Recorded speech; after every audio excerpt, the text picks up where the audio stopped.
less. Nothing. Oh, hello, everybody. That connected fast. I know. It's like now I don't want it to connect fast, and it was like super fast. It is super fast. There That we is go. welcome, everybody.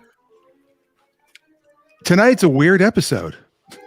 Oh, this is going to be a weird one tonight. This is our first psychological thriller. It's Mind F Monday. It is. It is the EriDan Film Festival where we talk movies and other television stuff.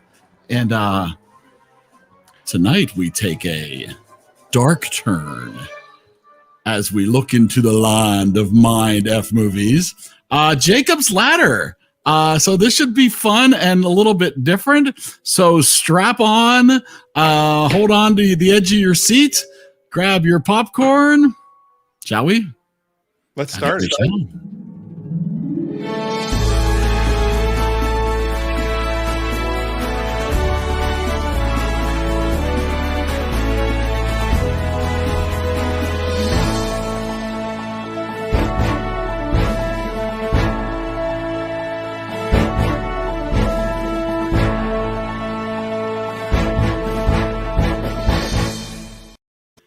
Now, funny enough, 1990, Jacob's Ladder, Tim Robbins. Just a funny thing that if Back to the Future would have been happened, if the events of the first Back to the Future movie would have happened in 2021, Jacob's Ladder would have been just released on VHS when they went back 30 years, because this movie is 31 years old. Tim Robbins. I'm sorry, I'm going to turn down my creepy music here. We got some little creepy music to throw off our kilter here. For those who might not be aware, this is we've been exploring new genres with our movies. I'm Eric, and that's Dan, by the way. Oh, hi everybody. Sorry about I just literally, you can ask Eric. The last 12 minutes, I've been putting my two of my lights back up. Third one's not even up. Getting the camera rehooked up because everything was out yesterday because we had a shoot. You had a shoot, right? So that's all right. If Dan's camera looks a little off, that's what's going on. Yeah, I look a little short. If you're on the podcast, if you're listening to the podcast, then you don't care. No, it doesn't matter for the podcast. You That's don't care true. what Dan looks like, right? But that's all right. So Dan might be doing some adjustments throughout the night to make himself look and feel so much better. But yeah, so Jacob's Ladder, I'm going to run over the specs here. 1990, rated R, Tim Robbins, Danny Aiello, Jason Alexander, Elizabeth Pena, directed by Adrian Lin, a budget of $25 million, a worldwide gross of $26.1 million, a Rotten Tomatoes score of critics giving it a 73%, an audience score of 84%. And I apologize once again. Don't take it personally, anyone. I did not forward the link because I didn't even have this show set up until 15 minutes ago. Busy boy lately. So so we'll get caught up here. We're gonna get caught up so that we get you a link, because of course it wouldn't be the EriDan Film Festival if it wasn't for the people who join in to talk about movies. And so we absolutely want to hear from people tonight. If you've ever seen this movie, if you're a big Tim Robbins fan, if you're not a Tim Robbins fan, we want to hear from you to hear what your thoughts are about this movie. Just in case you've never seen the movie, the way IMDb describes it is: mourning his dead child, a haunted Vietnam War veteran attempts to uncover his past while suffering from a severe case of disassociation. To do so, he must decipher reality and life from his own dreams, delusions, and perceptions of death. Oh, is that what it's about? It's a family film. It's a little something for the whole family. And speaking of family, I think some of our EriDan Film Festival family is here. So let's say hi to Dave. I'm sorry, Dave. This conversation can serve no purpose anymore. As Dave put it, it's a rom-com. Eric, you have a very Max Headroom thing happening. Actually, it's sort of like the characters in the film when he's getting the... as experience would say, the only way for me to fix that is to jump out and jump back in. So I'll do that while you guys discuss. Well, while you do that, I will share something very exciting. I had an in-person sighting of one of our biggest fans, one of our biggest regulars, This is something I'll share now. Oh, Eric brought himself in, as I was bringing him in. How about that? I think I'm better. Eric, I thought I'd share this real quick. Please do. Where is it? Okay, didn't share. Oh, there we go. No, I don't want to open photos. Jeez, come on. You're having all sorts of problems tonight. I guess I had to. Apple will win. I know, right? Speaking of winning, we're gonna bring in the winner. Bring in win. All clear, Michael. It's safe to proceed. And Michael's here from YouTube's Mad Expert. Hang on, I got 24 more to go. I think he was watching Psycho instead of Jacob. You might have watched the wrong movie. I'm not sure. No. This is a Caesar salad, and today is the Ides of March. So I'm stabbing my Caesar salad in the back. Oh wow, how topical!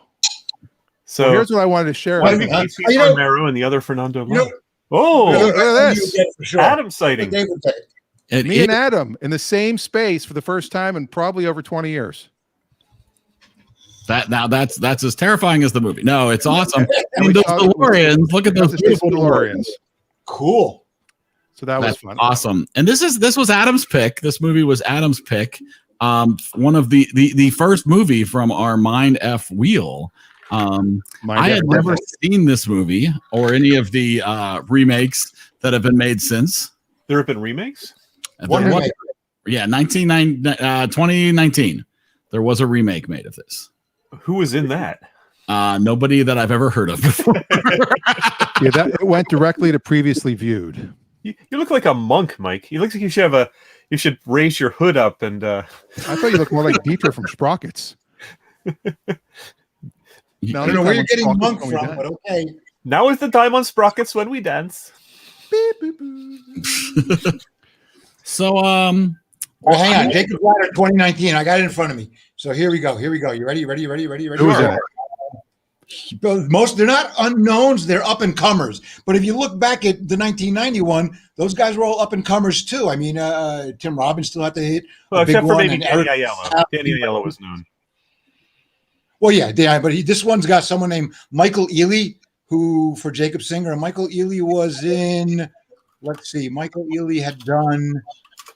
Did I find where you know him from? He looks a little bit like I can't think of the guy's name. Michael Neely was in Barbershop, Takers, Think Like a Man for Colored Girls. Those are the things he's been in.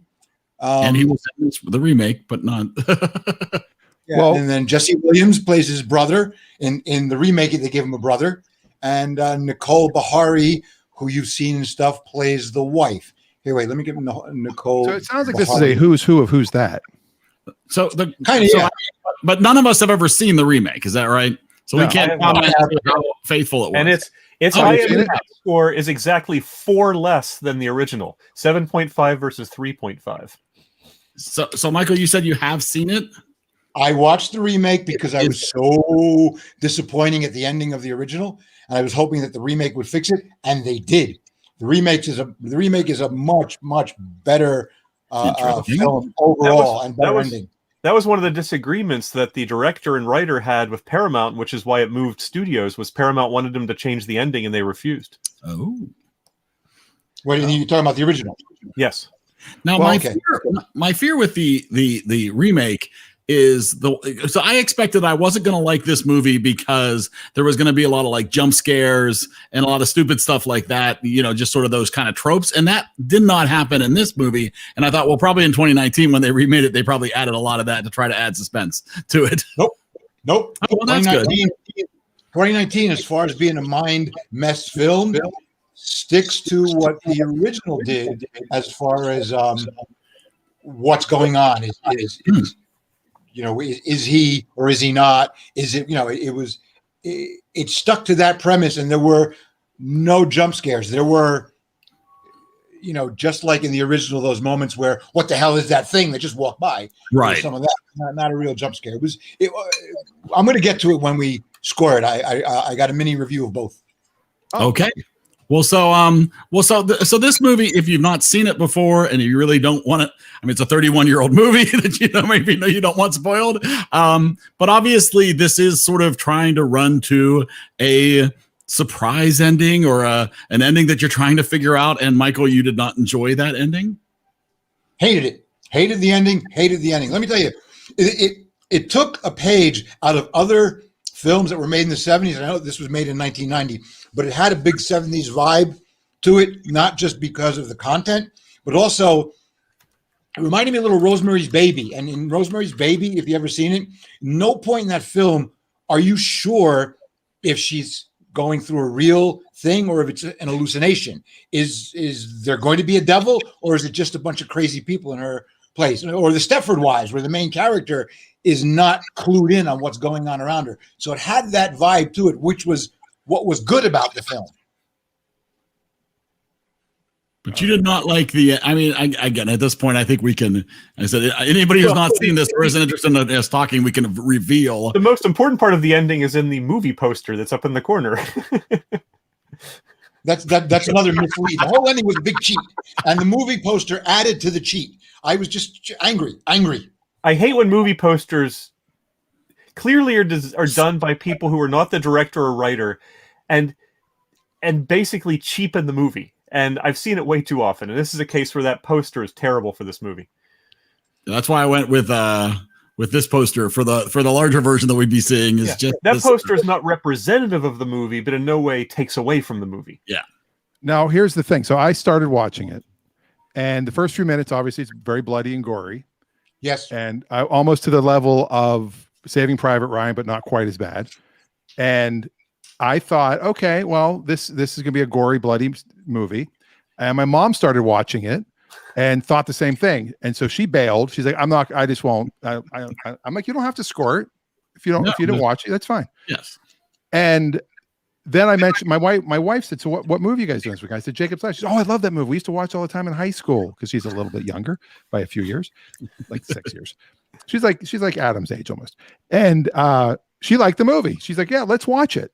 So I think it's the first movie it took 40 weeks and we finally watched the movie together.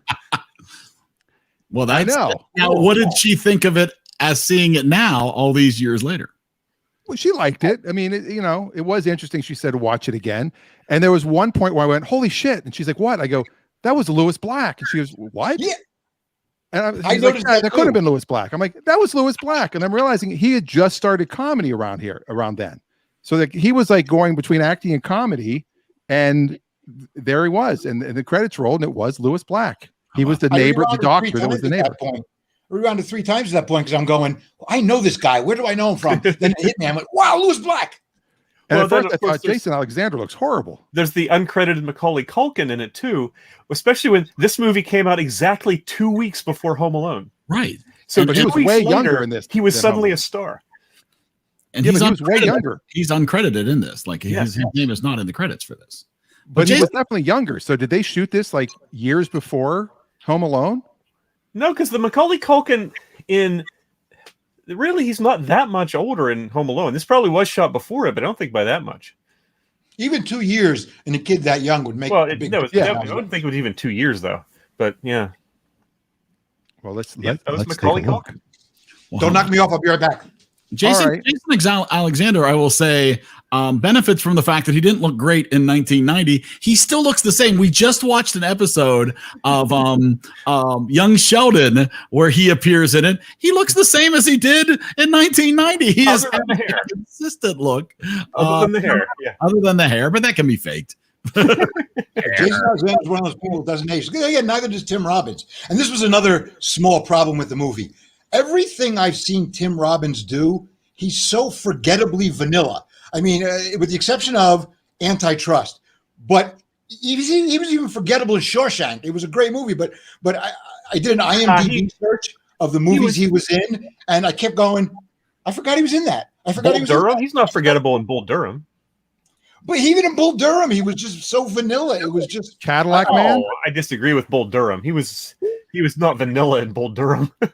Well, I'll tell you how vanilla he was. I couldn't remember the damn title of the movie. I kept going, Field of Dreams. No, it's not Field of Dreams. What the hell's the name of the movie? And in this might be a problem with you, not a problem with Tim Robbins. I think that's more accurate, yes. No. In this film, I actually found him believable. I found what he did. Some of what he did in this movie will stick with me. I enjoyed it more than I expected to. That's not to say I loved it, but I enjoyed it more than I expected to. It was not the picture on IMDb and that synopsis on IMDb, in my opinion, did not accurately reflect what the movie really was. Of course, it is a hard movie to summarize. It is, and especially you don't want to give away anything if you're writing a nice synopsis that is really going to intrigue people. As I said, I was afraid I was going to hate this movie because it was going to be either gory all the way through, jump scares, too psychological, hard to follow, or David Lynch-like, where it makes no sense whatsoever, ever. Kind of thing, I did not hate it for those reasons. I hated it for a whole bunch of other reasons. But I did watch the whole thing. It wasn't an issue of, I was bored. I was so insanely bored. I could not believe at 45 minutes, I was like, oh my gosh, we're not even halfway through this yet. I will say the first hour went slowly for me. The last 45 minutes flew by. There was a big chunk in the middle where it felt like nothing was happening. I noticed that too, like just nothing happening in the middle. And then as soon as he ended up with his other family, that's when it started moving. And he's like, "Oh my God, I had this dream, and I was living with the girl from the post office." And she's like, "Oh, she's a slider. I can't believe I'm mad at you for cheating on her in your dream, cheating on me in your dreams." At that point, to me, that's when it started to move because now something different happened. And did you recognize Elizabeth Pena's voice? No. It took me a while to figure it out, and then IMDb confirmed it. She's the voice of Mirage in The Incredibles. Oh, I remember her. I remember her from Down and Out in Beverly Hills, where she played the sexy side piece maid, and I just thought she was freaking awesome. Oh, she's to me, she was one of the best things about this movie. I thought, she played multiple characters too, which is good. Yeah. So now I only have 4 freaky facts. Thanks, Dave. But no, that wasn't one of them. That would have been a good one. Yeah. Okay, so let's discuss the ending. So this movie ends, and if you haven't seen it before, get ready. Here it comes. This movie ends because this was the part that me and my wife had a discussion about. This movie ends. This movie begins with our main character having a major injury in Vietnam, and then goes into a bunch of sequences of him coming home. We find out at the end of the movie he did not come home, and this was all happening in his mind before he actually dies in Vietnam. Now, Michael, you said you did not enjoy that ending. Hated it. Do you care to elaborate? Well, here's what happens to me. There was a point in the first part of the film, right, where they hit all the right notes, and I'm wondering, is it going to be a supernatural demonic possession, or is it a government conspiracy over chemical experiments? And by the way, guys, I looked it up. BZ was an actual drug in Vietnam, and there were rumors that they were actually using it for this type of thing. They were dosing our own troops to see what the effect would be on the enemy, and then I'm wondering, is he lying there on the stretcher in the jungle dying, and the whole thing's going to be a pre-death fantasy? And I'm thinking that last one would really suck if it turned out to be the case, and boom, that's what they did. Why would it really suck? That's what Eric's asking. So you're saying he was dead the whole movie? It was a cheat. It was a complete cheat, and I hate the director Adrian way out. It was a cheat. He throws so many great images and possibilities at us through the whole movie. And then to give us this ending, it renders everything that happened completely inconsequential and almost completely pointless. But it doesn't, because it's what he's seeing before he dies. It didn't exist. His job didn't exist. The PhD it is ultimately a redemption movie of sorts. It reminds me in some ways of another flawed but interesting movie, What Dreams May Come, with Robin Williams, which has a similar, in a way, I hate to say similar ending, because not really, but in some ways, yes, a somewhat similar ending. Well, What Dreams May Come is about what happens after death. This is about it.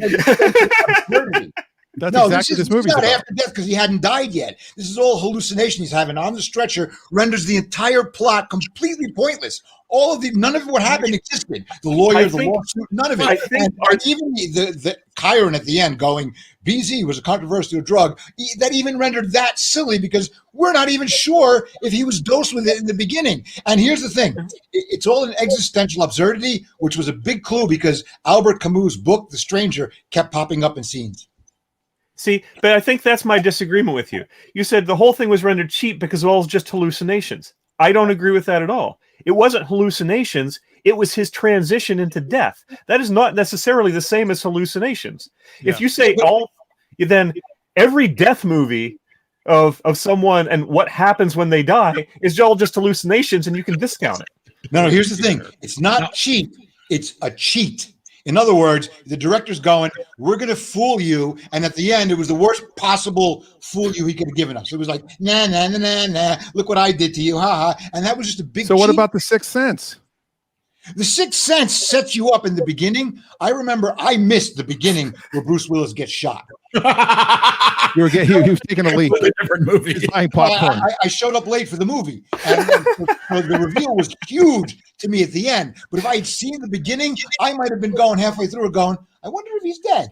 And then no, he can't be. He's still this interaction. Well, here was my giveaway. My giveaway was the first scene where you see him in bed and you see him bare chested, and there's no scar. And I'm like, he got stabbed in Vietnam. There should have been a scar. And immediately I said, this might not be really happening. That's when I thought, okay, this might all be going. This might be something that's, he's laying on the ground in the jungle still. All right, but here's what the remake did better. Do you guys want spoilers or not? I'm probably never going to watch the remake. So. Here's what the remake does better. Here you go. In the remake, they add a brother. And in this one, the brother suffers a critical wound in Afghanistan, and Jacob is a medic who's stationed alongside him and tries to save him, but thinks he failed. And they whisk the brother off, apparently dead in a helicopter. Midway through the film, he starts to hallucinate and goes down a very similar rabbit hole to Tim Robbins. And we get the same questions. Is he suffering PTSD? Is it a chemical-induced hallucination? Supernatural interference? So they all go the same questions. But the resolution is so much better because we discovered the brother never died. And Jacob is the one that suffers a near-critical wound and ends up injecting himself with an hallucinatory drug therapy. And, by the way, a side note, I met a girl who I was interested in. She's an ex-Air Force who believes in hallucinogenic PTSD therapy. And that's one of the two reasons I didn't date her. The other reason was because she wasn't attracted to me. Anyway. And scene. No, so we discovered that his hallucinations, this wonderful life he has with a wife and a kid, and he's now a doctor, he switched in his mind, he switched with his brother's life. And the brother's been alive the whole time, and he's been a practically homeless vet trying to cope with his PTSD. It's a much more satisfying ending, and there's we discovered that conspiracy. Honestly, that's a totally different movie. Yeah, I mean, that's not a remake. That's based on. Did he have a dead child in that one? No, he had a child, but he doesn't. But not a dead child. There is a scene where the chiropractor, who's now a psychiatrist, says the same line about the demons. If you let go, they'll let you die. And so they substituted one trauma for another. They substituted the original in that he starts to hallucinate demons. There's a car chases him down an alley, and then we start to wonder: is he really seeing this or not? And they added the brother to give us. It improves. I would have rated the remake a respectable 79. Where do you hear what I rate this one? See, I think that they swapped one trauma for another. They took away the trauma of the child, the death of a child, with the trauma for the potentially perceived, at least, death of a brother. Right, and that's fine. But in the original, they cheat us. Every single thing we saw, none of it exists. Except for the Vietnam sequences, and no. The stuff that happened before he went to Vietnam certainly existed. Him walking with his child with the bike, like the memory stuff. That's why I like the edited cut of the Matrix. It only has the parts that don't take place in the Matrix because I don't want to see the parts that didn't actually exist. It's a much shorter movie that way too. Much shorter movie. Yeah, I could see that. Yeah, no, I agree with the only thing I will agree with what Michael said is that I did think the fact that because my wife and I were talking like, oh, well, he's laying there and he's dying and he has to deal with the fact that they had these, he had these drugs tested on him. And it's like, yeah, we don't know if that actually happened. We can assume that might have been what spurred on all this wild thoughts that were going through his head before he died. But we don't actually know because when we discover that happened, that was all in his head. And it's like, so we don't actually know any of this, we don't even know for sure that his platoon went crazy and killed each other, although we do get a flash of him being stabbed by a member of his platoon. We don't actually know if that's what happened or if that was just a wild psychotic thought in his head. I agree to the extent that the chemical warfare portion could have been dropped and it wouldn't have really changed the movie in any way. Yeah, but that helps as far as the storyline is what's going on. I actually felt that they dropped the supernatural angle a little too soon. Would have been like if they carried those two. Which is it? Is it supernatural? Is it a conspiracy? Just a little bit longer. But still, that was actually okay with me. Yeah, my problem was I just didn't care. I was so bored. I'm just like, oh, make it stop. Well, one thing I want to say, I've got to give Adam a big kudos. I really do. Not for driving 90 minutes to see 4 DeLoreans and see me for 5 minutes. Other than that, which I do have huge kudos for that. That was huge. And it was good to see you, Adam. And I will see you in less than 20 years from now, I promise. But this is, we're 27 minutes in, and this is probably the most we've talked about a movie as far as, well, not Eric and I, but as far as it being conversation about, really, getting into this movie, which is great. Well, I think why we're here. Deaf movies definitely, whether you like them or not, they spark discussion, no question. I think it helps. It helps that none of us have seen it. That helps. And also, I'm really pissed, so I'm taking up most of the time here. Well, okay. And he's eating a Caesar salad. We want to find out exactly how unhappy Michael was with this movie. Is it time? Not yet. Well, the movie had, essentially 2 endings. It had the ending internally when he's going up the staircase, and then it had the ending externally when you see him on the stretcher. Absolutely. And you have to view those 2 as a whole. That's the way I look at it. Yes. Well, Dan, are you ready for your? I think we'll end this before we score with my 5 freaky facts. Let's hear 5, 4, 3, 2, 1. Ooh, so freaky. All right, get freaky. Okay, the first thing that really impressed me, and I spent all day yesterday with Richard Malzahn, who is a special effects and visual effects master, over 113 films on IMDb alone. But there were no post-production special effects done in this. These were all done live. In camera. In camera. They shot at 4 frames per second, those head things, and then sped it up to 24 frames per second. Which is amazing. Mm-hmm. And they didn't overuse it. No. All the ads in the subway in Bergen Street were all anti-drug ads. I thought that was kind of interesting. That was a subtle thing. It is included among the 1,001 movies you must see before you die, edited by some guy. Like immediately before you die. Yeah. Right. Just in the last 30 seconds. Last 2 hours. Yes, it's a perfect movie you should watch while in a coma. The confrontation between Jacob and Gary, which is Tim Robbins and Jason Alexander, who also played a sleazy type lawyer in Pretty Woman around the same time as this movie, pre-Seinfeld-ish, or around when Seinfeld much sleazier in Pretty Woman. Tim Robbins is 6'5", and Jason Alexander is 5'5". So that's why they're standing on the stairs of the courthouse when having a confrontation, because it's the only way they can make it work. Tim Robbins, by the way, also this is not a name drop, but I did see him a bunch of times in Culver City because he and his wife Susan Sarandon had an actor studio there, and they did they had a whole teaching thing. So you may say he's not memorable, but he is a fantastic actor and teacher, in my opinion. As Jake is going through his box of items from the war, we get a brief glimpse at his dog tags, and we find out he's Jewish. Yeah, he's Jewish. Absolutely. You did notice that. I noticed that, Dan, and I thought of you. Well, I thought we found that out when he was in bed, but maybe not. Hey, no.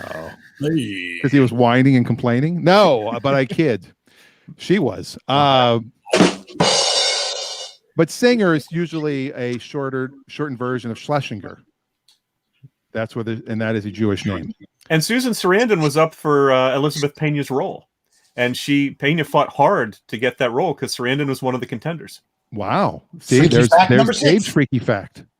And I also, by the way, it's not a freaky fact, but I looked it up. This movie was filmed between August '89 and January of '90, which makes me think Macaulay Culkin's part was probably shot early on. It could have been shot at the beginning, yeah. Because they shot Home Alone between February and May of '90. So August of '89 to February of '90 for a 5-year-old kid, you can grow quite a bit. Yeah. So those are my 5 freaky facts. Awesome. All And right. now we can score. Let's score them.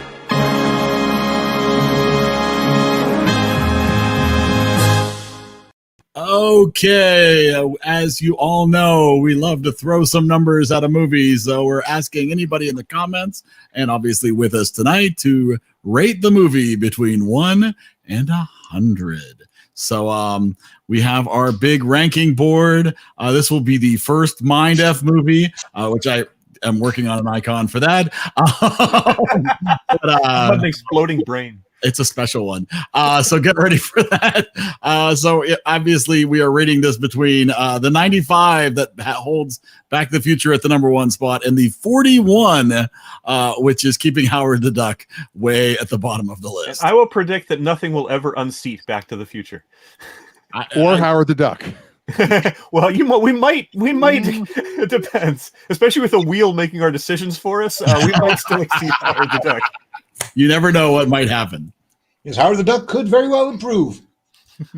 Is anybody anxious to share their score? I will go first because I've been so vocal.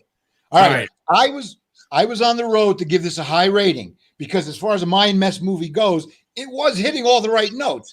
I mean, then it veered off into the government conspiracy direction a little too soon, like I said. So that's when it started to lose points. And then that stupid, I fooled you ending just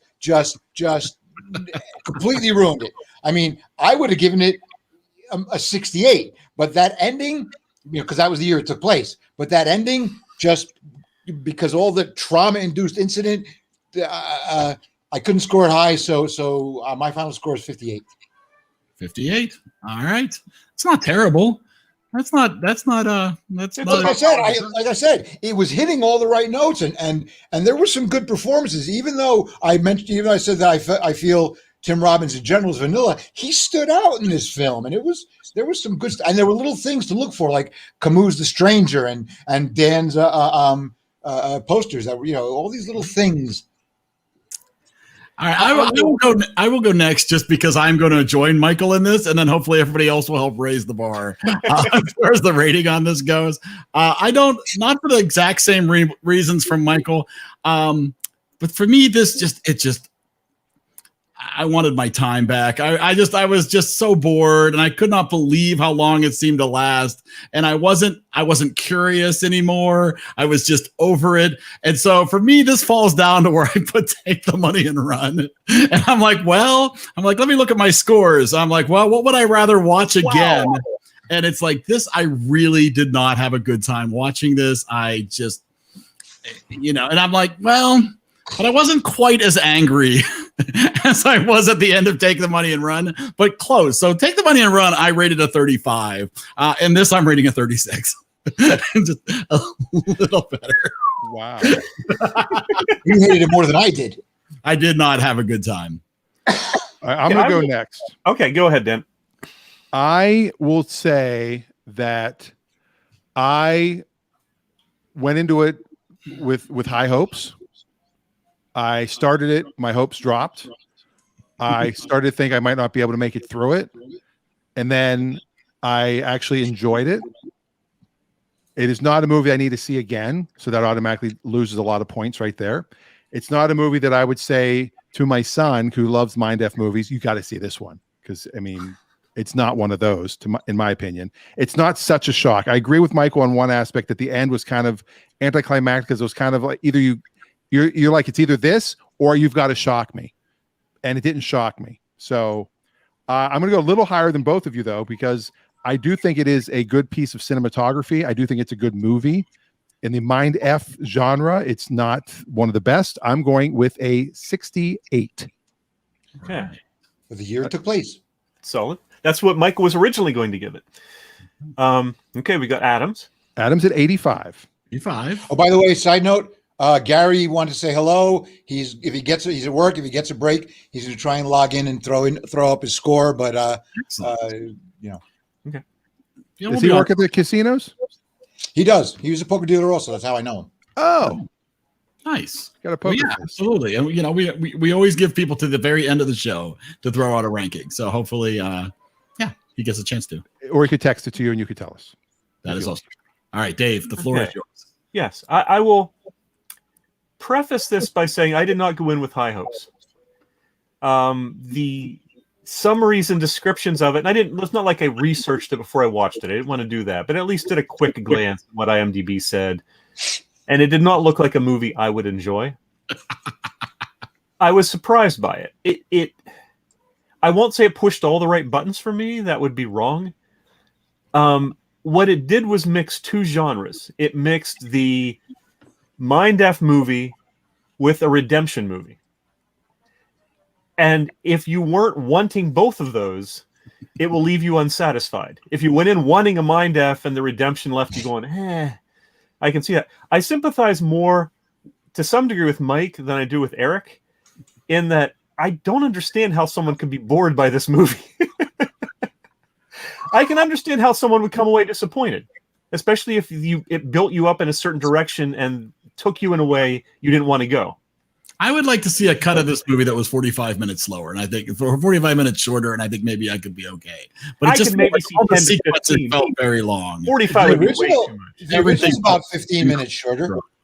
You can cut away 10 to 15 maybe. All right.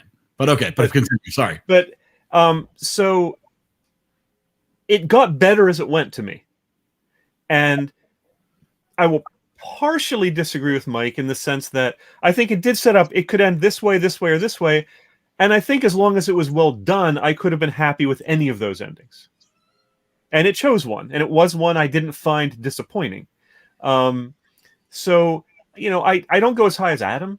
It isn't as much in my wheelhouse as it is Adam's. But for a movie out of my wheelhouse, it surprised. I enjoyed it a lot more than I expected to. So I'm giving it a solid 75. Very nice. Excellent. All right. And I thank Adam for putting it on the wheel. Absolutely. Yeah, it was a good choice. It was.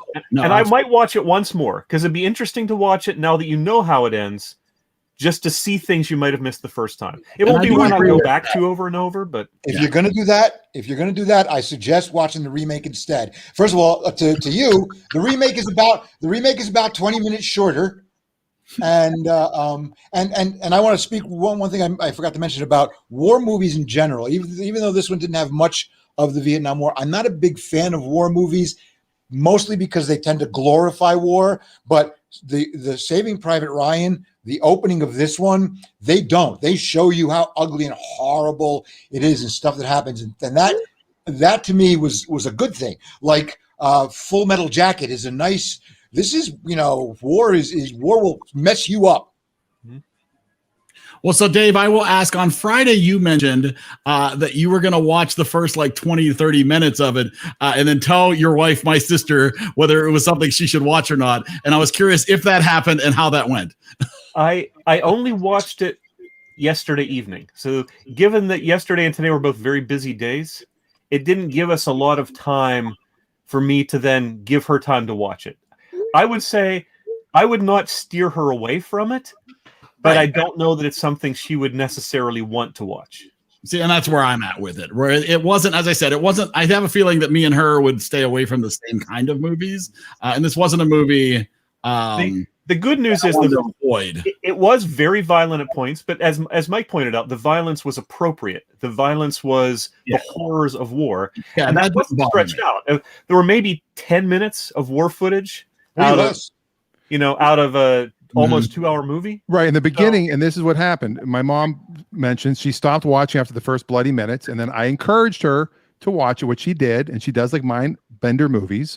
Mind bender, she calls them. And this one went a bit too far for me. But still a 70 is solid. She gives it a 70. It's a very solid score. Absolutely. Did she watch it to the end? She did. Yeah, she texted me earlier. That movie was a mind bender for sure. What an ending. How about that? So she did watch Gary just entered the comments, so we'll see if Gary's got to throw up his score. I also admit I'm a bit of a sucker for movies where someone who is mentally destroyed by a tragic event finds a way through that.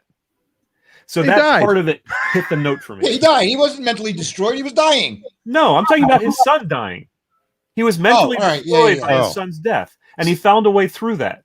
And that gets a note that I always like in a movie, if well done. Now, did he have the PhD before he went off to Vietnam, or did he get it when he came back? No, he got the PhD, and then when he, in his imagination, he imagined that he went home and started working for the post office because he didn't want to think. Yes, gotcha. Yeah. What about Newman would think about that? I was bored, but I did pay attention. Gary, if you're watching the score so far, I gave it a 58. Eric gave it a 35. Dave gave it a what would you give it, Dave? I forgot. 75. 75 and Dan 68. 68. So that's our scores, Gary. And Adam gave an 85. My mom gave a 70. Yeah, currently, it's hovering around a 65. And Adam gave it an 85. That is correct. Gary did tell me he hated the movie. Hated it. Okay, then. Well, we'll wait. Other than that, he wants to throw out a score. And we will remind anybody else. Okay, so he says Gary only has a few minutes, but he's going to give us a score for Jacob Leonard. He's not a horror fan. Nor am I. He's going to try to be objective. So would you call this a horror movie? No, not really. Not really. Yeah. It masquerades as a horror movie at times, but it ultimately isn't. And I didn't have to think about, like, the next day I wasn't like, No, you see, and it didn't do that for me either, which is to me, that's a sign of a good mind bender movie, is a movie that you do return to and go, oh yeah. No, it's like, no, this, once it was over, it was predestination, Eric. Predestination. Well, one of those things. Predestination, absolutely. When they have that funeral, when they all go to the funeral, I'm thinking, wait, didn't Eric LaSalle die in the opening? Didn't Ving Rhames die in the opening? So those were more stuff they threw at you to mess with your mind. So, and how about the fact that you had Jason Alexander and Eric LaSalle, two guys from Must See TV Thursday nights, in this movie, one from ER and one from Seinfeld. Well, and quite the pedigree of the director and writer, too. I mean, the writer had done Ghost, The Time Traveler's Wife. The director did Flashdance. I mean... Yes, but the writer of Flashdance did Hard to Hold with Rick Springfield, and he never did another movie after that. This reference to Rick Springfield was brought to you in part by Texas, where we're just dying to reopen. So do you look for these Rick Springfield things just to get that up on the screen? Is that what? Oh, he just knows that naturally who Dan is. That's naturally who Dan is. That's like it's like not just for EriDan. It's like making a grandmother talk about her grandkids. Mentioning Rick Springfield, you know. Yeah. It's we like find ways. Absolutely. You think you can do 60 Kevin Bacon? I can do 1 degree of Rick Springfield on most things, or Debbie Gibson. That's not a reference. I just said her name. Don't play it. Oh, I'm not gonna play it. All right. Do all that based on what Dave was saying about how we should do Jeopardy for Eric. I went and found the Jeopardy Labs website, and I found a game that I think is real easy. It's all about movies, but I checked the questions and the answer to make sure Trevor didn't pop up. And I'm going to try and write one write my own for Friday before we get to Friday. So if we have time today and you want to play the one I found, great. Otherwise, we'll save it for another time. You have to wear the Alex Trebek 80s mustache when you do it, though. And the hair too. Or grow one between now and then. Gary is really teasing out his score. Yeah, really. I'm not a fan of the genre. Okay, yeah. Yeah. You're not choosing to watch it this week. He never would have watched it on his own. And I will admit, I mean, and this is the thing. I mean, it's the reason I like doing this show is that I'm watching movies that I never would have watched otherwise. Even if I'm mad afterwards, I enjoy the experience. Gary, 1 to 100. Gary, 1 to 100. Just put a score in already. Your number. All right. Well, I guess we could start discussing the wheel, and we'll wait for Gary's number as we discuss what we're going to watch next week.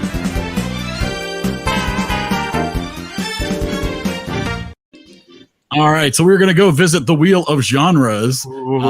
as always. And as discussed previously, we will be turning off the mind bender movies, mind messing movies, to avoid duplicate weeks of exactly the same genre. And so we have movies, funny features, serious cinema, fight flicks, geek show, and potpourri. Nothing else to discuss, so we might as well just spin this and look at what genre we're going to be in for next week.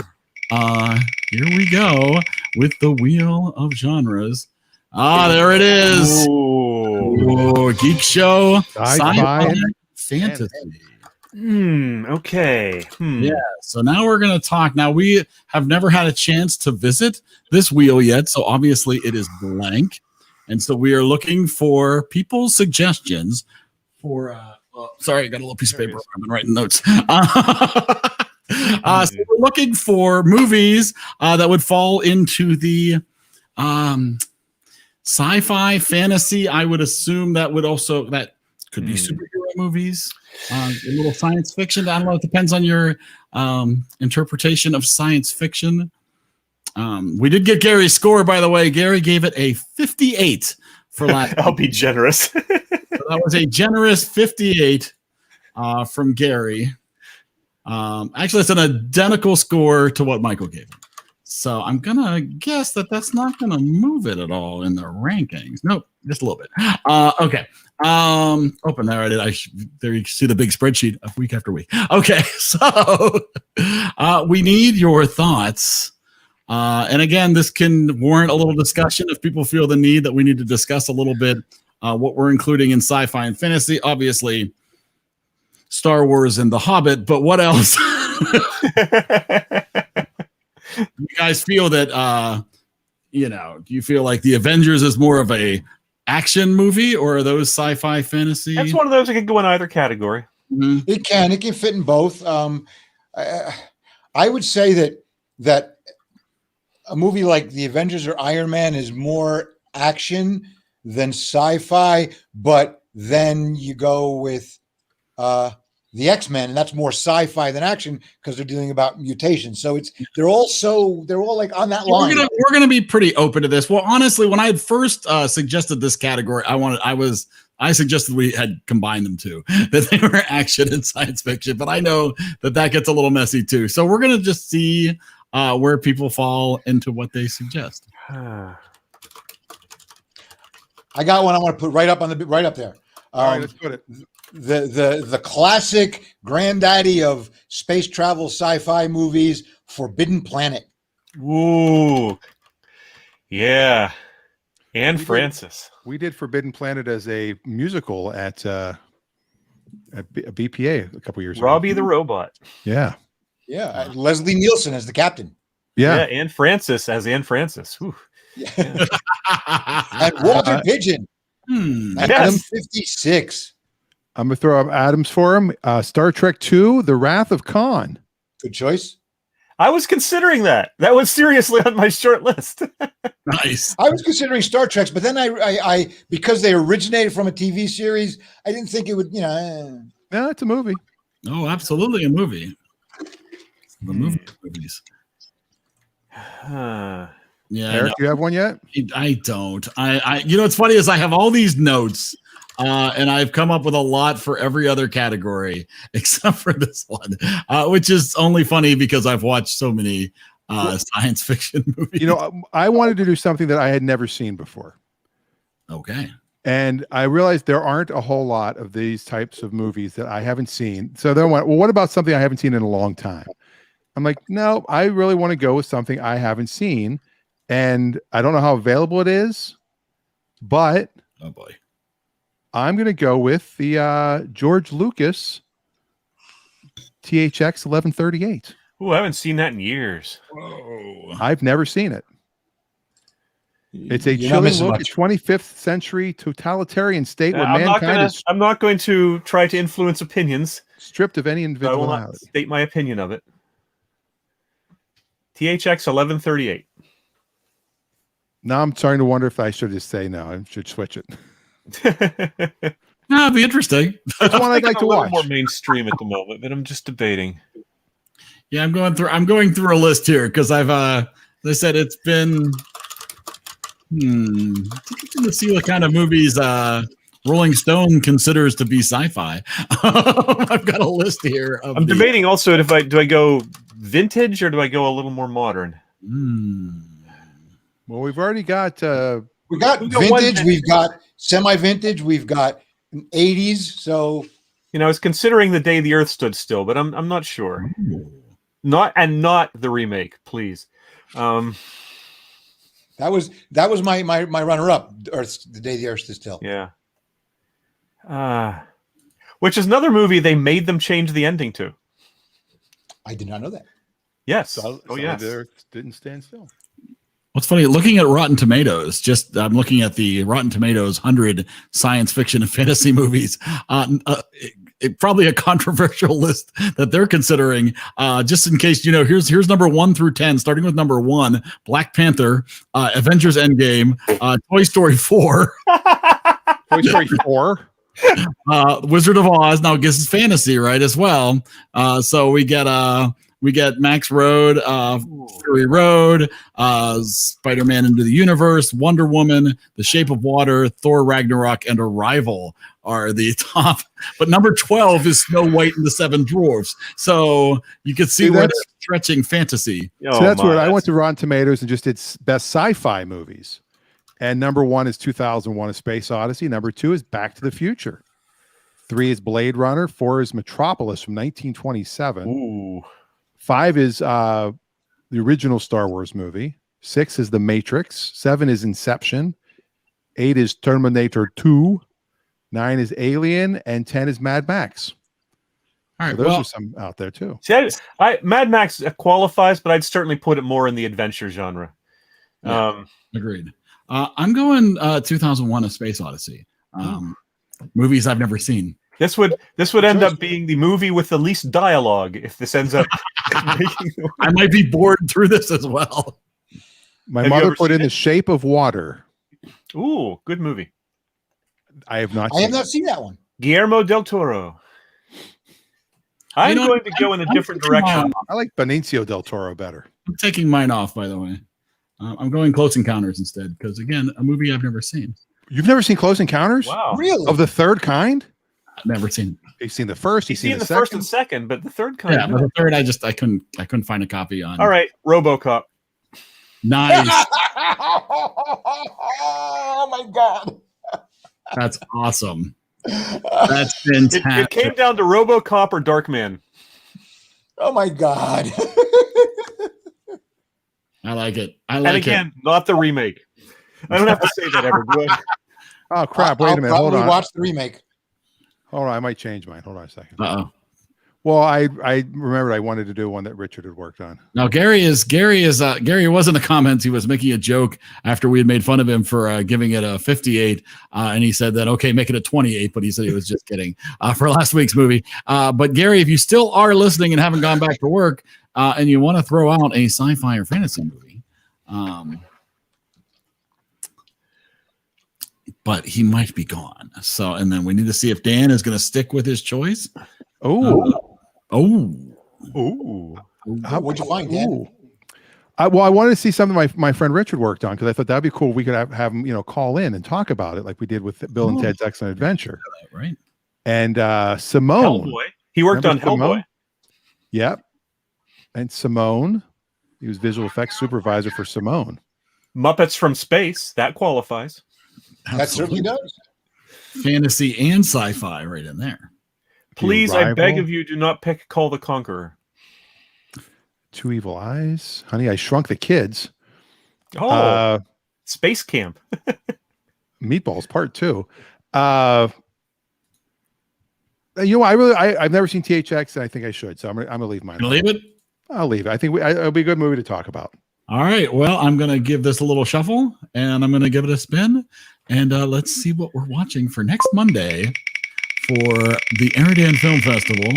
Our movie will be yes, RoboCop. We will be watching It was 1 pixel away from Forbidden Planet. One of the two I was rooting against. That's awesome. All right. Well, thank you. I take it you're not a fan, Mike. That's amazing. Well, you know what? I'll tell you. I was a fan when it came out. Well, maybe this will rekindle your love for all. I don't think Eric will be bored by it. I have By a the way, feeling. I know we already spun the wheel, but I just got a text message from Gary. He wants to request Blade Runner for next week. I will throw that on that wheel. Throw it on the wheel, though. Next time we visit that wheel, Blade Runner will be on the list. Excellent. Thank you, Gary. Blade Runner could also easily go in the Mind F category. Well, yeah, that's true, but now it's here. So, okay, fantastic. Well, I think we have a lot to talk about with what people have been watching and what's coming up this week. So let's talk about what we're going to watch and what we've been watching.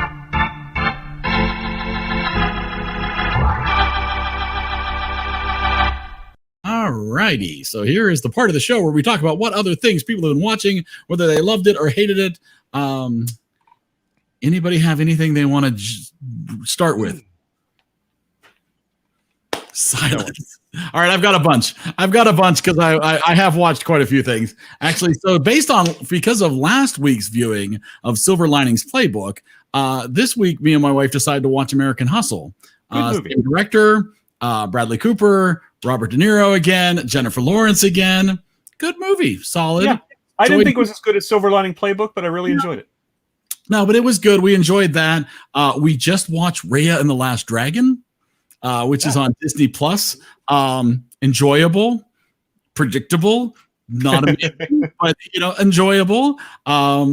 Better than other things I watched this week.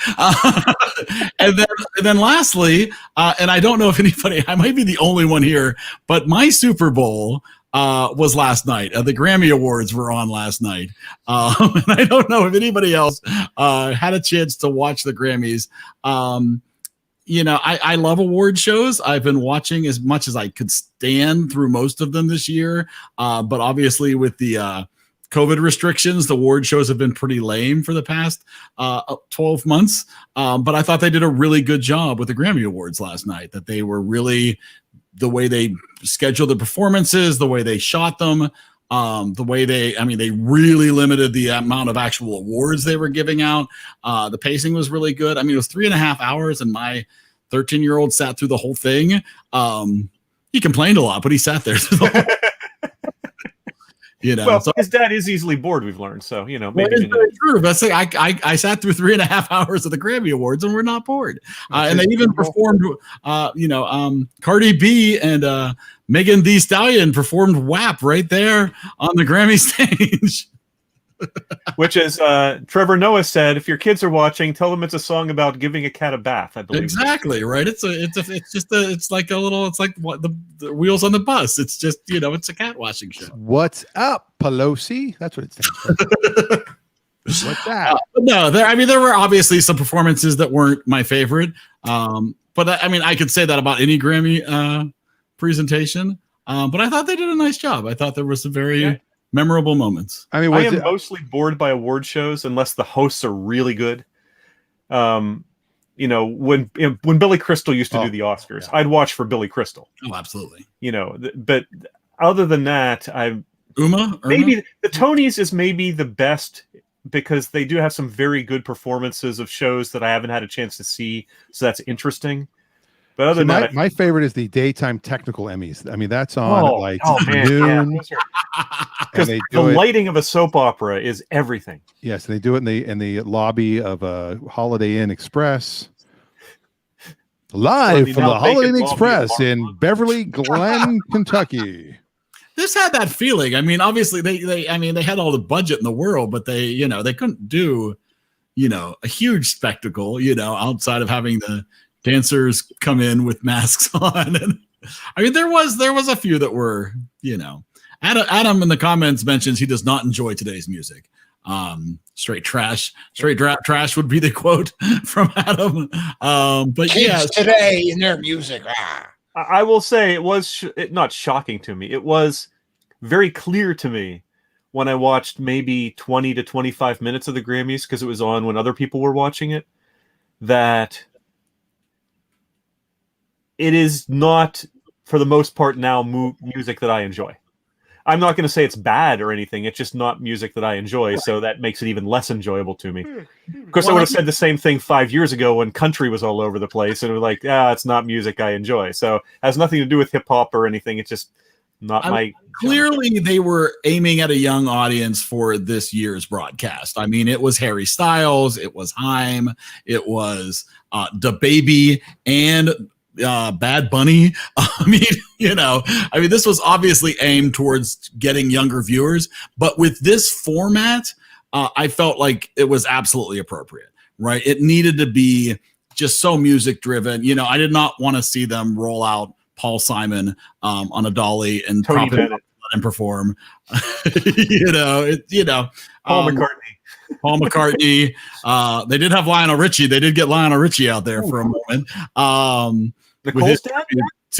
He did a tribute to Kenny Rogers. He did Lady, since Kenny Rogers died this past year. But there was definitely some moments, but it wasn't, for a long time, so many of the award shows got into that, like, let's bring out Stevie Wonder because everybody loves to see Stevie Wonder. And it's like, there wasn't a lot of that, like, nods to the past. It was more about, it was 3 hours of teasing that BTS was coming at the end of the show. That's like, because BTS.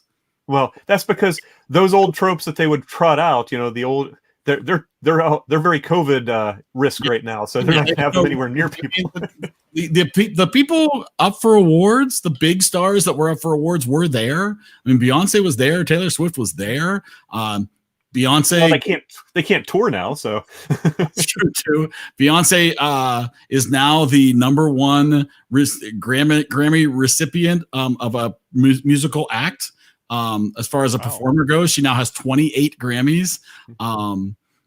So only above her is like Quincy Jones, people who have them for producing and stuff. Mm-hmm. But it was a good show. I said it wasn't amazing, but it was, I said, to me, that's my Super Bowl. So I look forward to it. I don't know what else I've actually been watching.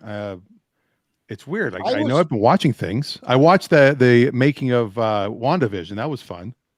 That isn't that a great special? Assembled. Yeah, I think that's pretty cool how they showed how he was blue when they were black and white. Okay, now I'm going to have to watch it. There was apparently a lot of disappointment online that Benedict Cumberbatch did not make a cameo.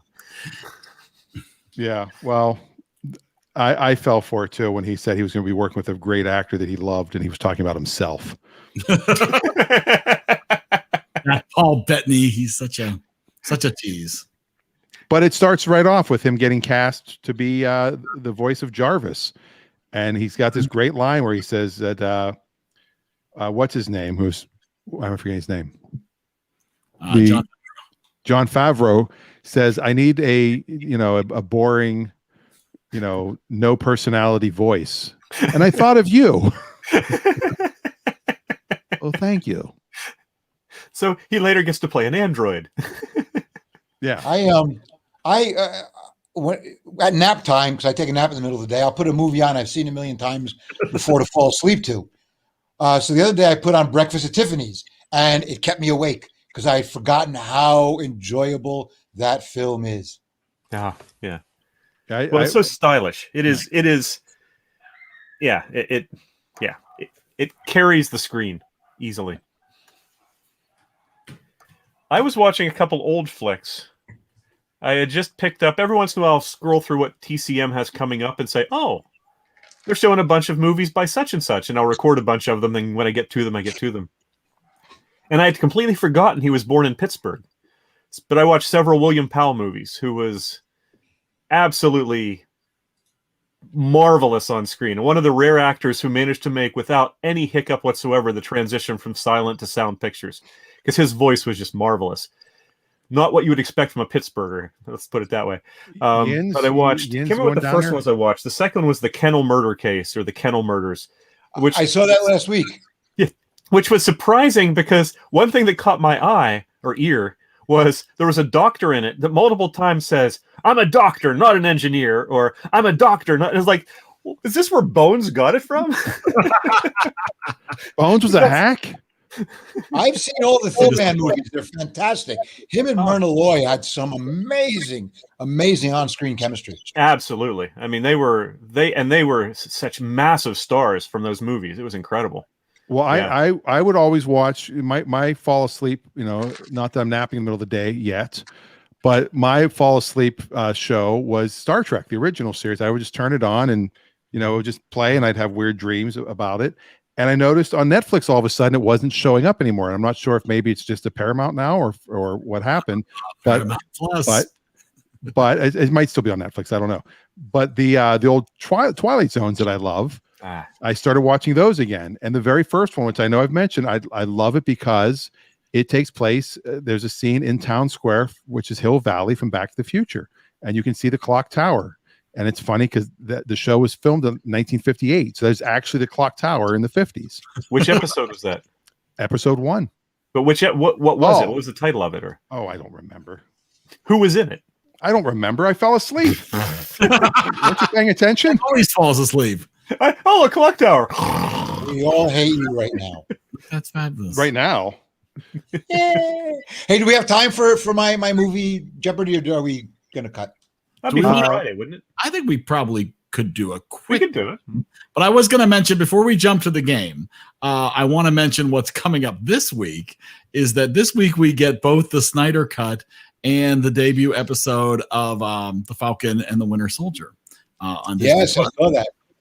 So I was sure excited to watch either. It is the Where Is Everybody? The episode.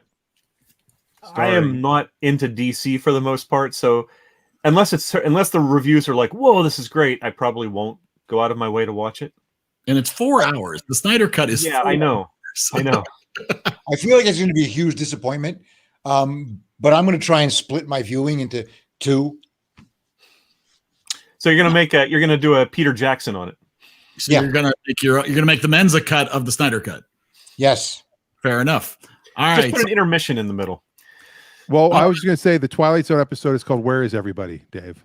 Oh, is that the? That's not the Burgess Meredith one, is it? No, that's the one where he's a clockmaker. No, okay. Earl Holliman plays a guy named Mike Ferris, James Gregory, and Gary Wahlberg. It's a man dressed in a U.S. Air Force flight suit finds himself alone on a dirt road with no memory. Yeah, that's the very first one. The key with the Twilight Zone was the writing between Rod Serling and Richard Matheson. The writing on that was just incredible. And Richard Matheson wrote Bid Time Return, which ended up being what Somewhere in Time was based on, if I'm not mistaken. And Rod Serling wrote Planet of the Apes. Rod Serling used to sit in a shed in the back of his house and write. I heard a great interview with his daughter. And that's been the problem with all of the reboots I've seen of the Twilight Zone is they haven't had the quality of writing that the original had. Yeah. All right. So we're gonna play a game. Michael's got a game. Real quick, I'm gonna mention the final score for Jacob's Ladder came in with a solid 64.29, nudging out Three Amigos on our list. So right in the middle column there. Not better than Spies Like Us, better than Three Amigos, not quite to the level of Night Shift. But thank you, Adam, once again for recommending that movie for us. Yeah, I appreciated that, Adam. That was good. I enjoyed it much more than I thought I would. Absolutely. So that is awesome. And if you're just joining us, you can always suggest movies for us to watch too. But we're gonna play a quick round of Jeopardy, movie themed Jeopardy. Michael, I think the floor is yours. All right, I got a screen share. Put it up. There it is. There it is. All right, let's just go in the order we're at. Dan going first. Wait a minute. Oh, now the order changed. Again. All right. There, that's the order we were in. Oh, there we go. Yes. I not for this one, but I'm going to add a wrinkle for the one I'm writing for Friday. Whereas, because I've watched the original Jeopardy, and we obviously can't do the buzz in, but I noticed that if the guy answers right, he gets to choose the next question. So what I'm thinking about doing is not for this one, but for the next one. Is if you get it right, you get to choose the category for the next player. Ooh. What is awful? What is a chidren? Yeah, what Anyway, is so Dan, you go first. What do you want? Well, what's Chidren's Chidren? movies. Yeah, Chidren's movies. That would be interesting. See, I didn't fix that part. Children's movies. I'm going to go with so ruthless. Comedy for 300, please, Alex. Comedy for 300. Okay. infant runs the company. What is Baby Boss? No. They would never do that. Oh, come on. No, come on. Future to Baby the boss. Future to the back. Boss. I will let everybody vote on whether or not Dan gets it. He clearly knew the movie, even if he said the title wrong. So I'm good with him getting it. But what And I say yes. That's 2-1. I win. Yeah. All right, we'll give him the. Don't worry, I'll end up losing. If he mixed up the movies, I would not give it to him. But If I said, "Look who's talking," we'll give it to him. All right, Eric, your turn. Look who's bossing. I'm gonna go action for 200. Action for We're having 200. Eric play. This is fun. Billionaire makes robot suit that shoots missiles. What is Iron Man? What is Man Iron? No, I'm sorry. It was RoboCop. Robo Man. Okay, let's go fantasy for 400. Let me just get the names in there. Yes. Fantasy for 400. Fantasy for 400. Arrogant surgeon becomes a sorcerer. What is Doctor Strange? And you are correct. He gets the oops. Reveal correct response. Yes, Doctor Strange. Dave gets 400. Continue. Back to Dan. I'll do comedy for 400, please, Alex. This agency wears suits and fights aliens. What is Men in Black? That is correct. I told you Not this- Black in Men. I told you this is an easy one. What is Black Men? Eric. Blackman. He was Jewish. His name was Blackman. The Blackmans, yeah, absolutely. I'm gonna go with action for 300. Action for 300. They killed his dog and he gets pissed. What is John Wick? This might be too easy. Who is This John might Wick? be too easy. What is No, it says what? Okay. Either one. What or who? They both. Sci-fi for 400, please. Sci-fi for 400. Teenager searches for fortune in virtual reality.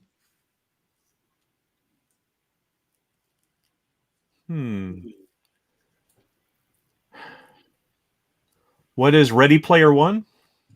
Yes. Wow. This is a close game. Dave gets to 800. Okay, next. Dan. Comedy for 500, please, Alex. Comedy for 5. Wise ass mercenary gets cancer, then becomes indestructible.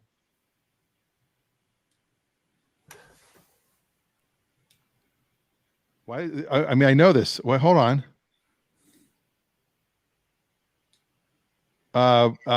It's what's his name? Yep, sure is. Yeah, it is. Oh my God, it's Ryan Reynolds. What? Clearly, it's Green Lantern. What is Deathpool? That is correct. Almost Deathpool. doesn't get it. All right, let's go on to Eric. All right. I'm gonna have to go action for 500. Yeah, these are way too easy. Man with very particular set of skills searches for his daughter. What is Taken? I will find Yes, you. it is. And Yes, No, I'm sorry, it it was is. Token. All right, Dave. Token. That was. They are token. That would be What is fantasy. cooking? What is. Okay, let's go with sci-fi for 500. Sci-fi for I may 500. regret this. A man hunts androids in dystopian rainy future. What is Blade Runner? That is correct. What is Blade Runner? We've had 0 wrong answers yet. This may be our highest scoring game yet. This one was too easy, I think. Dan? I'll take comedy for 200, please. I notice everybody's avoiding children's movies. Okay, Middle East thief finds magic lamp. What is Aladdin? Yes, what is Aladdin? No, it's I Dream of Genie. Sorry. Way Oh, these are too movies. easy. Way too easy. Continue. All right, Eric. Aladdin was spelled wrong there, I believe. But anyway. I believe you're correct, but let's go with action for 400. Action 400. Speedy cars, angry people. I'm missing this. Really? Oh, what is Fast and the Furious? Yes.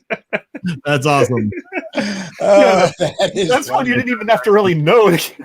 I forgot how funny some of these are. Okay. Let's go children's movies for 400. Ooh. Boy meets a creature hated by his community and becomes friends with it. Well, there's like 400 movies about Yeah, that. really. That is so general. Wow. That's every children's movie. I believe Yeah.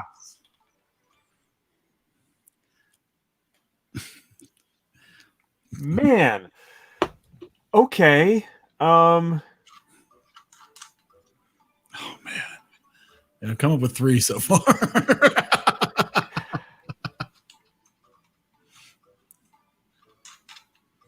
All right, I can't take much longer here. Well,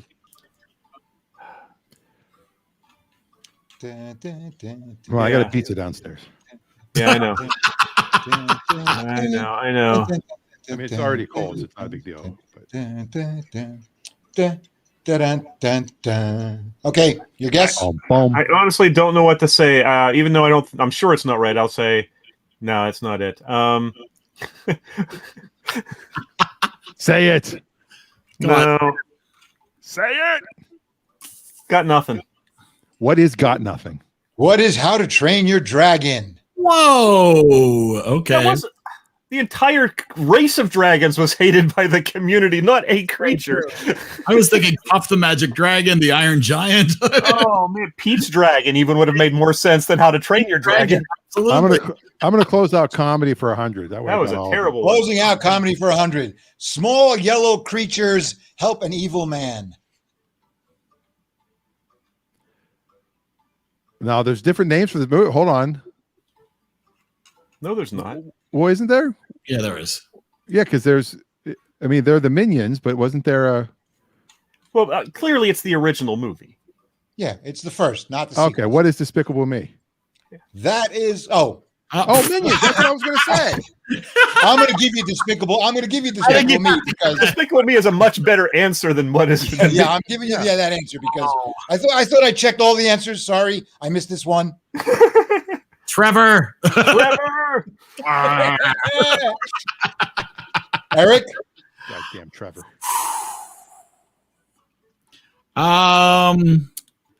Let's do Chiden's movie for 300. Children's movie for 300 has been called Hamlet on the Serengeti. Okay, there's a reason we avoided this category. It has the worst clues. Yes, it really has really bad. Huh. Oh. I know what it is, but that's a terrible clue.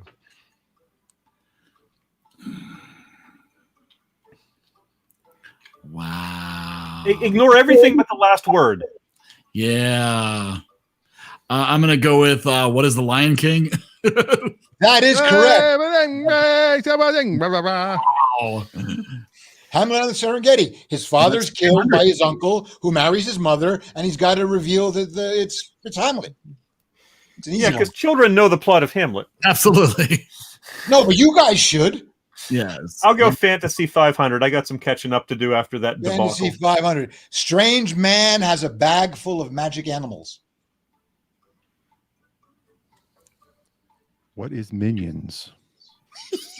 I mean, Minions are 10 Jews. I mean, that's why I never understood why I was. It has a I was bag playing full Minion of wrong. magic animals. Yeah, 10 Jewish people have a minion. When you have you have to have a service. You have to have a minion. It's 10. Is that what you call a group of Jews, a minion? 10 Jews are a minion. Used to just be men, but they're more progressive now. It's just Jewish people. Women count, as they always should have. Full of magic animals?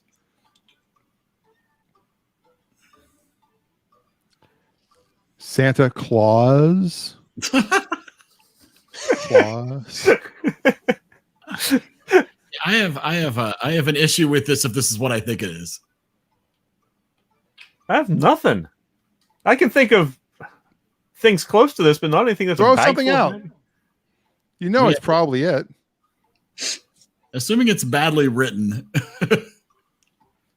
I said I have a guess, but it would be contradictory to what the I question got is. nothing that fits the clue. I got nothing. All right, guess what you guess, Eric. My guess is Fantastic Beasts, but it's not a But bag. but Fantastic Beasts That is is a book.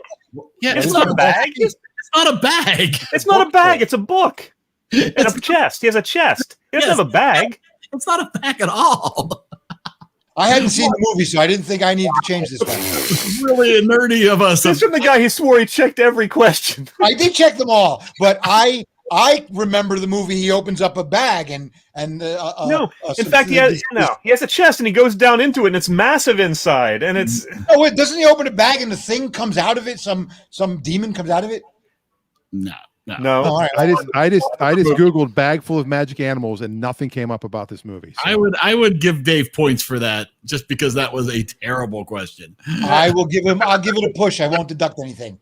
Give a push. I won't deduct any points. For a clue that could not be answered, I get a push. Okay. But you didn't lose. If you can come up with a movie in 2 minutes that fits that clue, I'll do it. Right. Wow. Sci-fi for 300, please.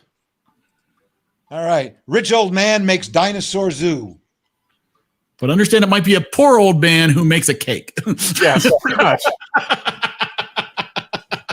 What is Jurassic Park? Yes. That is correct. Very good. Very nice. Where's all right, Eric? All right. Well, fantasy scares me. Children scare me. Let's go with action for 100. Action 100. New York cop fights terrorists in L.A. Tower. Let's go with what is Die Hard? It's not a Christmas movie. Die Hard is correct. It's totally a Christmas movie, but okay. I'll agree with the Jew on this one. There's your redemption story. All right. Just because I'm behind, because partially due to no fault of my own, I'll go with children's movies for 500, please. Endangered bear learns martial arts. What is Kung Fu Panda? Yes, that is correct. No, I'm sorry. It's Matilda.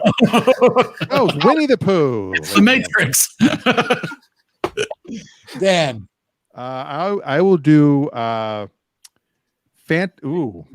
this could be it. This is some trickery here. Some I'll do fantasy for 300. Small people have to drop a ring in a volcano.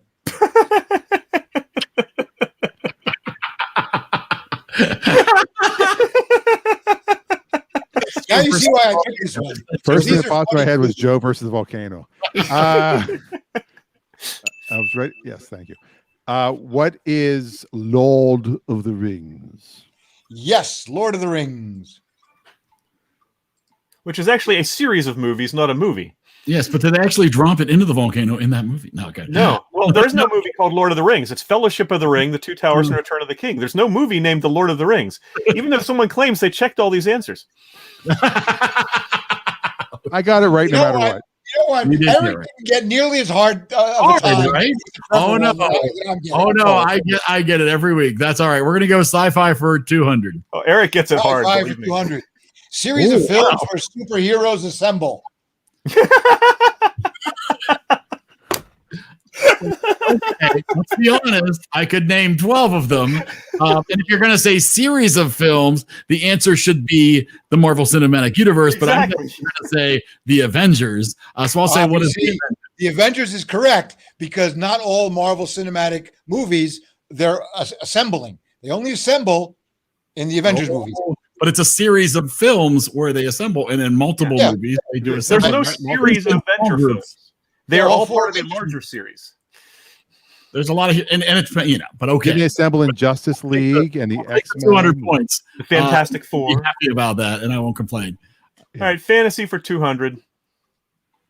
Retiring confection maker takes people on a tour. Okay. So it's probably a Stephen King film. I'm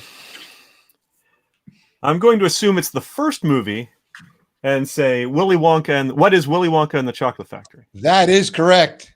Nice. Oh, I'll take sci-fi for 100, please, Alex. You gave Davis points, right? Yes. Okay. These are the voyages. Again, that's not a single movie. Is that an answer? What is Star Trek? That is correct. My Sure. God, man. The answer to what is Star Trek? These are the voyages. All right, let's I guess I gotta go children's. Let's go to the children's with 200. They come alive when no one is looking. Well, what is Toy Story? Yeah. That is correct. Or Toy Story 2, or Toy Story 3, or Toy Story 4. Yes, absolutely. It was Tolstoy. Dave. All right, fantasy for 100. Movies made from books by J.K. Rowling. Okay. Okay. Now, There would be multiple answers to that question. there are many answers to this. I'll take any of them. The generic term. The generic Yes, term. I will Come on, go. It's easy. What is Harry Potter? Yes. Yes. I mean, No, it's look, I didn't say they were all going I to know. be single movie answers. I said it was It's movie themed. It's Fantastic Beasts again, of course. All right, so Eric and I are tied. How do we have? There is one left. If I hadn't been cheated, I'd be in the lead. But That is a very good point. All right, here's what. Then Actually, here's if you what would have No. given you the 500 points, We'd have a from- three-way tie. we would have a three-way tie. All right, you want to do this? Let's do the round like a Final Jeopardy round. Everybody writes down how much you want to bet first, Okay. and then hold it up. And then you're going to write down the answer and hold it keep up. in mind, we're answering a 100-point question here. Like, how much are you willing to wager that this question was well written? Wait, does he show the question before he asks how much you wager? He shows the category. Yes, Oh, I know we know the the categories. category is Children's movies. Children's movies. Yes. All right. I've written down what I'm wagering. I've written mine down. I'm ready. All right, show me. What are you guys wagering? Well, no, you show the answer first, and then we Yeah, that's answer, right. and then we tell you what we wagered. No, don't they show you the? No, Yeah. no. You show the I've watched it answer. all times. Okay. Show the All right, answer. next Oh, and question here's is: teen in a tower has magical hair. So what did you wager, Dan? We got to answer. Well, no, he has to give his answer. Answer Oh, first. okay. This is when I the haven't seen it in a while. I forgot. We write down our answers. No, wait. Everybody has to hold a piece of paper up at the same time Yes. Yes. because we can't have people writing. nobody. Yeah. Yeah, you write your answer down and hold it up. Here, it's I just backwards. You can't see it. I got But it mine is- wrong. I have my answer here. I went Yeah. old school. What is Rapunzel? Oh, now is there a movie called Rapunzel? And what did you wager, Dan? I wagered all of it. So the question I'm sorry, is, Dan, that puts you down to minus. That puts you down to 0 because the answer is wrong.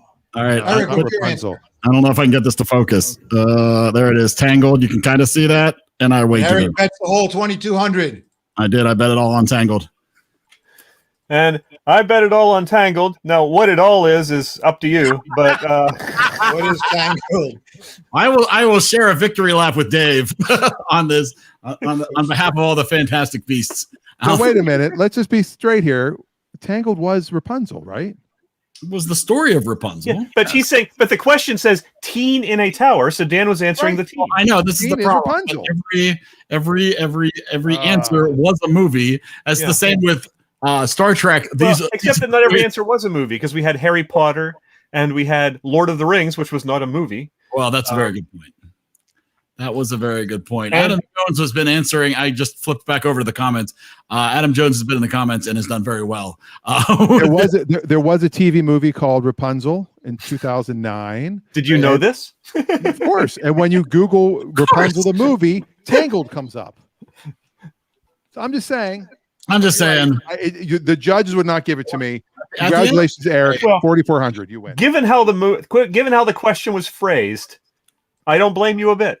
I will say. Eric wins. Eric wins. I will just say overall, Jeopardy Labs is a nice site, and there are thousands and probably hundreds of thousands of Jeopardy, and it is really difficult to find a great board out there.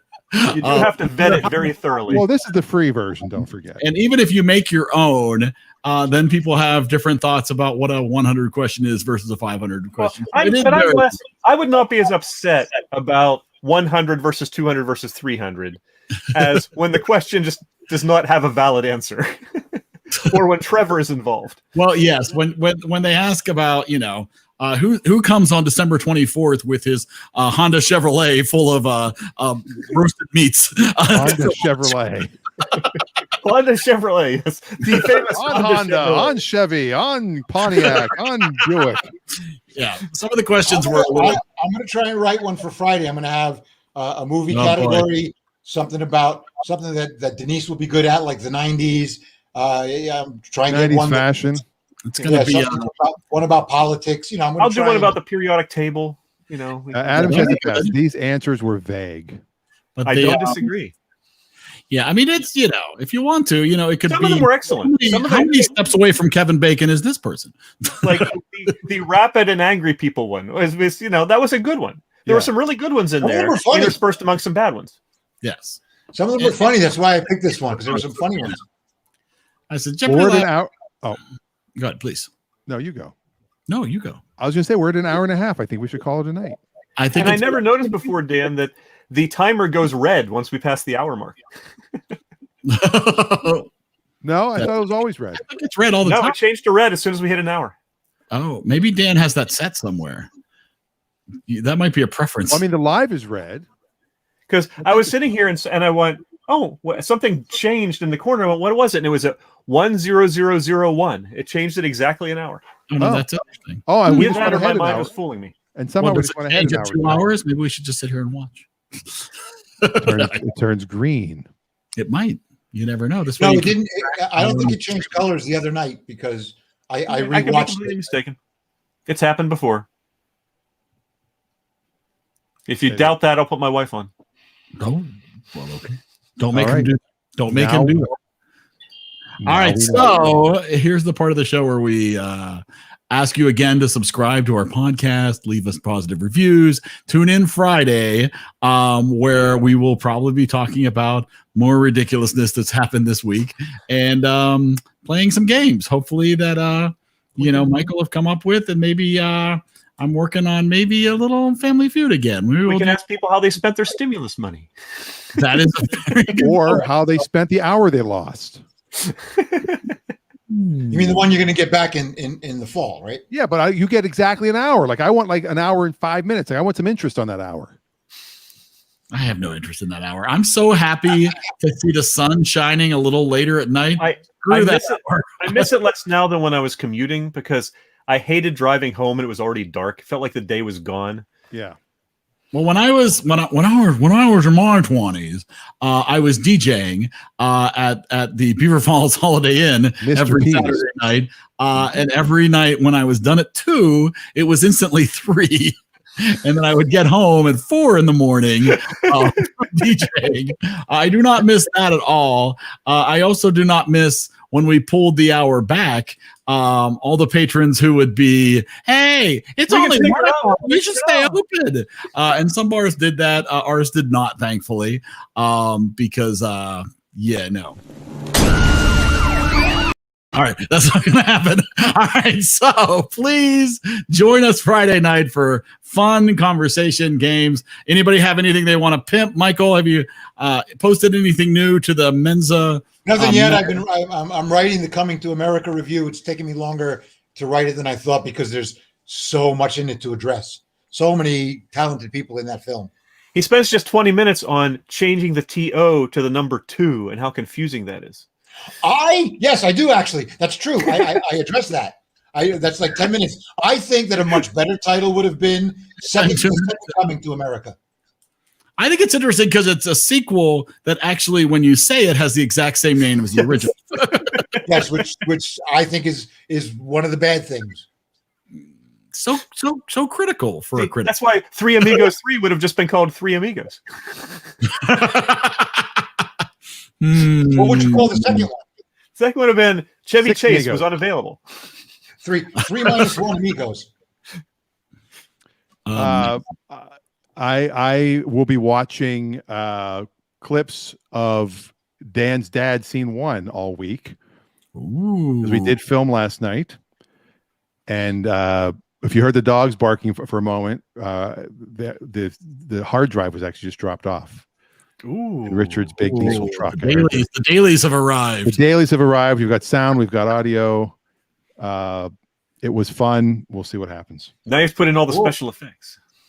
Yes. And look carefully through the hard drive. Maybe a Bitcoin thing will come up. That would be cool. That would be very cool. Bitcoin was over 60 grand for a little bit yesterday.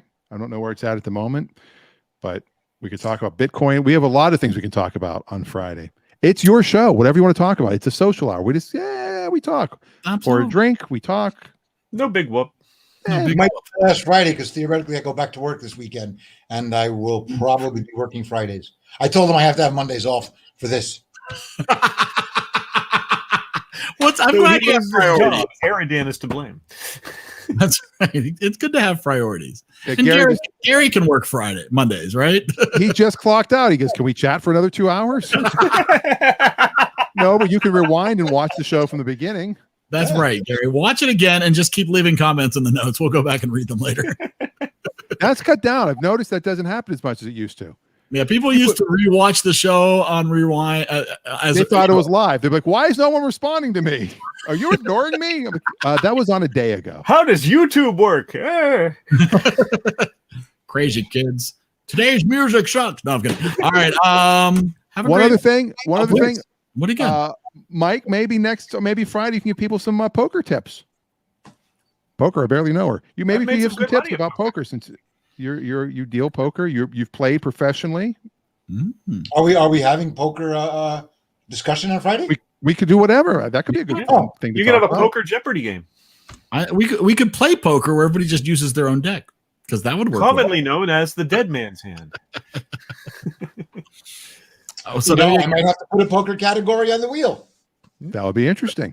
Ooh, we can all watch. What is the river? Like what is the turn? I'm definitely not using those questions. Yeah. Did they in the Maverick remake? Did they play poker on the riverboat? I'm trying to remember what games they played. Okay, so that would qualify. Well, 40 episodes down and 40 at least to go. Oh, I didn't realize there was an end in sight. There is no end in sight. But yes, thank you all for joining. We'll see you Friday night. Bye. Good night.